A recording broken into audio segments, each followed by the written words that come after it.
ऋषियों ने पूछा, सौती, अभी अभी आपने जो अक्षौहिणी शब्द का उच्चारण किया है, इसके संबंध में हम लोग सारी बातें यथार्थ रूप से सुनना चाहते हैं।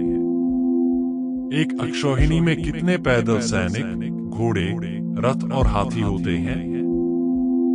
कृपया इसे विस्तार से समझाइए, क्योंकि आप सब कुछ जानते हैं। सौती ने उत्तर दिया, एक रथ, एक हाथी, 5 पैदल सैनिक और 3 घोड़े, बस इन्हीं को सेना के रहस्य को जानने वाले विद्वानों ने पत्ती कहा है।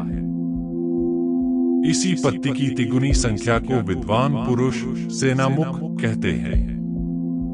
3 सेनामुखों को एक गुल्म कहा जाता है। 3 गुल्म का एक गण होता है, 3 गण की एक वाहिनी होती है और 3 वाहिनियों को पृतना कहा जाता है। 3 पृतना की एक चमू, 3 चमू की एक अनिकिनी और 10 अनिकिनी की एक अक्षौहिणी सेना होती है। यह विद्वानों का कथन है। श्रेष्ठ ब्राह्मणों, गणित के तत्वज्ञ विद्वानों ने एक अक्षौहिणी सेना में रथों की संख्या 21,870 बतलाई है। हाथियों की संख्या भी इतनी ही कहनी चाहिए। पैदल मनुष्यों की संख्या 1,09,350 जाननी चाहिए। घोड़ों की ठीक ठीक संख्या 65,610 कही गई है। संख्या का तत्व जानने वाले विद्वानों ने इसी को अक्षौहिणी कहा है, जिसे मैंने आप लोगों को विस्तार पूर्वक बताया है।